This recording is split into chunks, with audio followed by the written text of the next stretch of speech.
So, Mughal Sultanate spread during the era of Babur.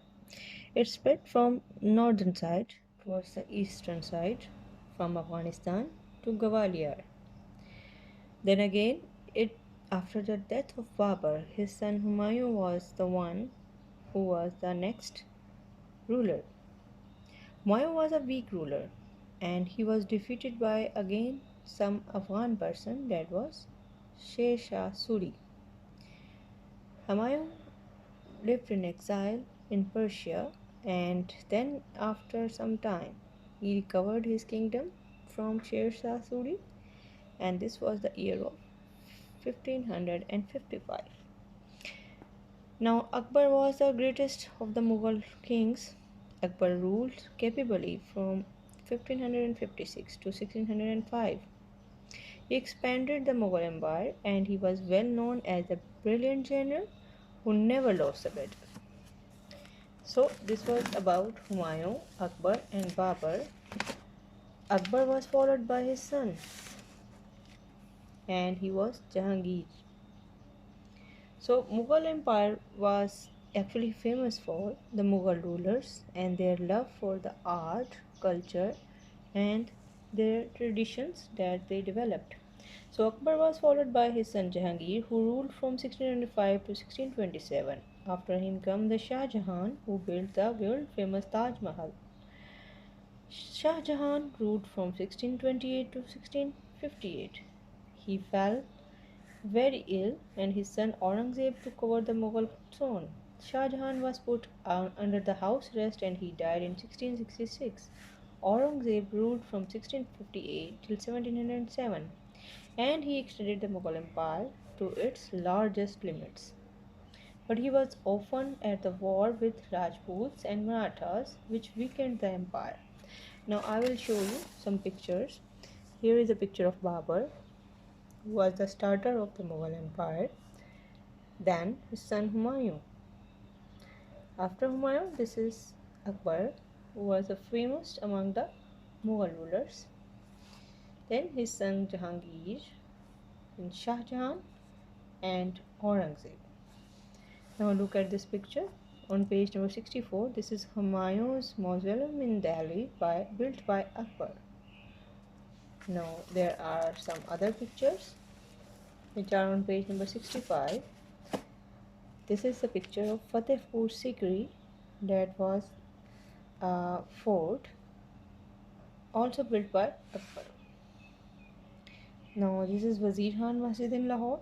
You can even see them by visiting there, and this was built by Shah Jahan. So the Mughal emperors, they were famous for their building art, their love for art, music and culture, and their rule was very colorful, along with the remains which still are able to be recalled by the people.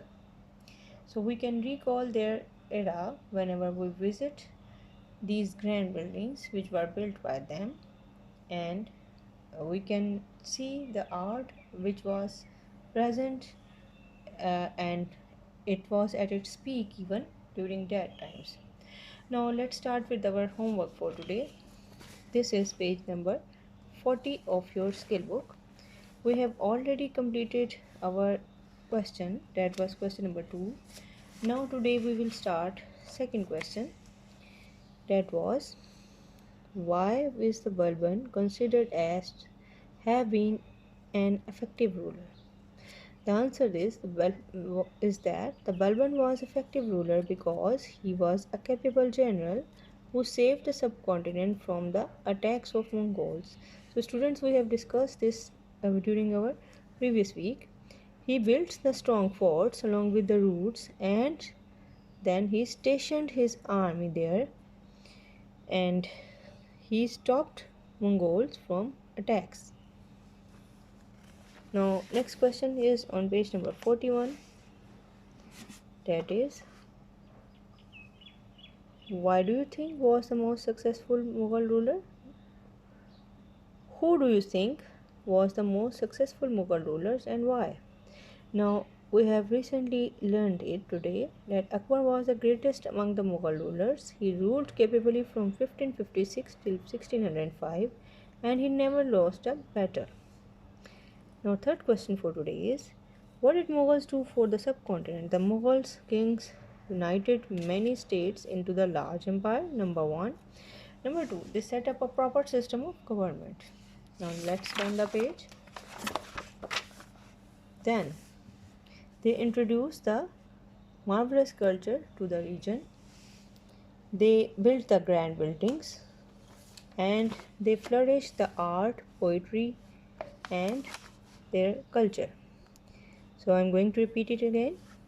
They introduced the marvelous culture to the region. They built many grand buildings and the literature, poetry, and art were flourished during their times. So student, that is all for today's lesson. Do your work and submit it timely in the Google Classroom. We will see each other very soon, inshallah. Allah Hafiz.